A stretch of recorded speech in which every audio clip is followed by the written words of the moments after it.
Dominoes. How many of you still play dominoes? Yeah, quite a few of you. Well, here's the deal. In regular dominoes as a game, it's a defensive game. Yeah, there are different versions, Mexican train and double this and all of that.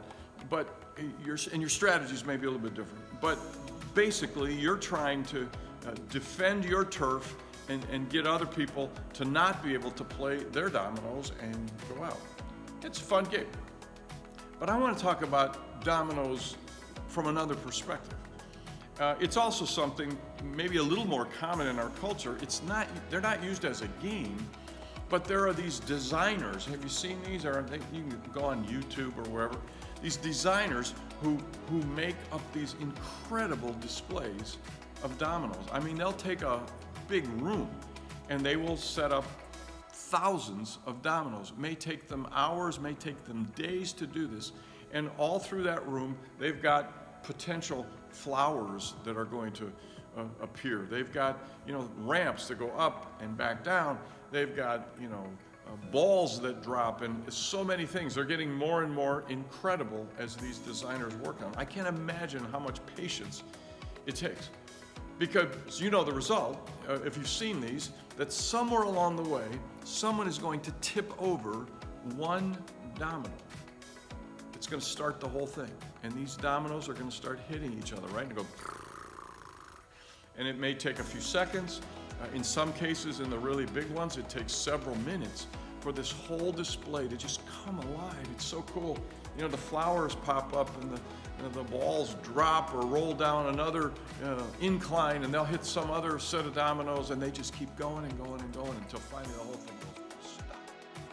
And it's amazing.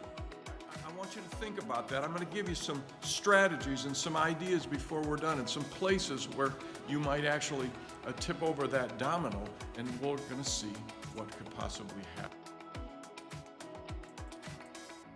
Well, I have climbed 9 14,000-foot mountains in my life. Please don't be impressed. I'm not a professional climber. I'm not any of those guys, but I love doing it and been able to do it with my kids, my wife, with some friends, and I just love being outdoors and being up there where I can see the world.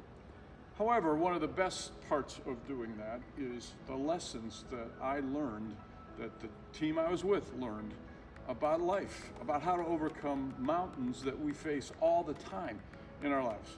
We face them with finances, we can face them with relationships, face them with job losses and grieving, and so many things that we can use principles that climbers use all the time to overcome. And I want to share a couple of them with you today. One is that you never climb alone. There was a guy in 2005 named Aaron. He was out hiking and climbing in this beautiful country in Utah. Some of those places in these red rocks, you'd sneak through the narrow parts, take off your pack just to make it through. And he was doing that. He was at a spot where he had to reach his arm through to get all the way into the next section, and something unbelievable happened. A boulder moved. A boulder that was there for who knows how long, but it moved just as he put his arm in there, and he couldn't get his arm back up. He's by himself. He's alone. For 127 hours, he tried to figure out how to get his arm out. Everything he could possibly imagine, and it did not work.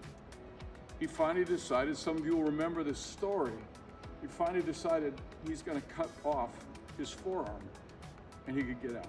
And he did, amazingly got back to safety, and they were able to, patch him up the best they could, and he didn't lose too much blood, and he survived, and he's still climbing, he's still speaking, telling his story.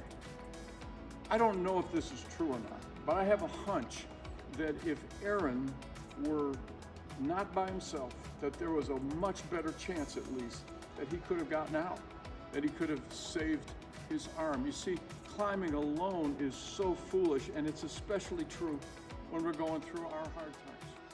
Well, you can learn, even when you go through this. I had somebody say to me once at a meeting, "Gary, you're just too defensive." I said, "No, I'm not."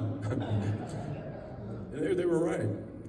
Not as much as they said I was, but I had to learn from that. Well, learn, okay, was there anything, not that I even caused my leaving, but is there anything I can learn from what was said to me, from other people, from how I did things, from how I would do something differently, even in the next process along. If you need counseling or coaching, it doesn't have to be what we do, but it can be that kind of a friend, get it.